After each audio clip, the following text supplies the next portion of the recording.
खूनी उंगलियां। खूनी उंगलियां एक भूत के बारे में एक खौफनाक कहानी है जो होटल की 13वीं मंजिल पर एक कमरे में बैठा है। एक शख्स रात का एक होटल में दाखिल हुआ और कमरा मांगा। होटल के मैनेजर ने उसको बताया कि होटल बुक हो चुका है, हमारे पास तमाम कमरे बुक हैं और सिर्फ एक कमरा बचा है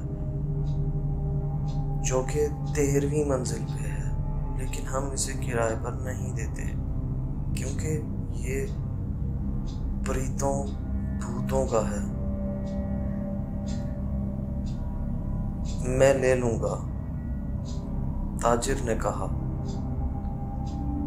मैं भूतों के बारे में इन तमाम बकवास पर यकीन नहीं रखता। वो शख्स चाबी लेकर सोने के लिए कमरे में चला गया। जैसे ही उसने लाइट्स ऑफ की और बिस्तर पर लेट गया तो उसने अलमारी के दरवाजे की सिसकियां खाने की आवाज सुनी। अलमारी से एक पीली भूत सी शक्ल निकली और लड़खड़ाती हुई बाहर आई। इसकी उंगलियां खून से लथपथ थीं और खून टपक रहा था। खून की उंगलियां ये कराह रही थी। जब उस शख्स की नजर इस खौफनाक मंजर पर पड़ी तो इसने अपना सूटकेस पकड़ा, पजामा पहने कमरे से बाहर भागा। इसी रात होटल छोड़ दिया। अगली रात एक बूढ़ी औरत बहुत देर से होटल पहुंची। मैनेजर ने उससे भी यही कहा, हमारे पास सिर्फ एक कमरा बचा है, लेकिन ये 13वीं मंजिल पर है और हम इसे किराए पर नहीं दे सकते क्योंकि ये कमरा भूतों का है। सोनी, मैंने अपने दिलों में बहुत कुछ देखा है, उसने उसे बताया। मुझ पर भरोसा करें, कोई भी चीज़ मुझे परेशान नहीं कर सकती।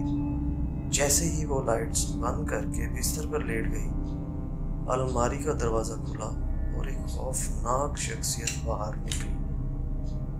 उसकी उंगलियां अभी तक पूरे फर्श पर खून टपका रही थी। खून की उंगलियां ये करा रही थी। बूढ़ी औरत ने चीख मारी और इतनी तेजी से भागी जितनी कि इसकी टांगें इसे उठा सकती थी। एक हफ्ते बाद एक नौमर लड़का बहुत देर से होटल पहुंचा।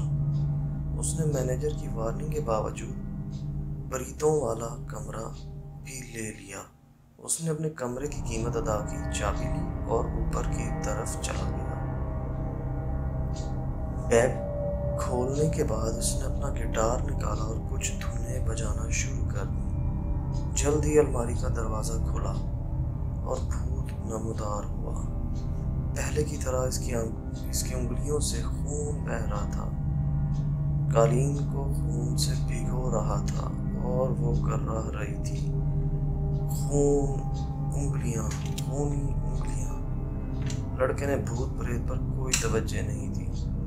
वो बस अपना गिटार बजाता रहा, भूत कराहता रहा और उसकी उंगलियों से खून बहता रहा। खून की उंगलियां ये करा रही थी। आखिरकार लड़के ने गिटार बजाना छोड़ दिया। उसने सीधी घिनौनी शक्ल की तरफ देखा और कहा, चुप रहो और अपने आप को बैंडेज करो।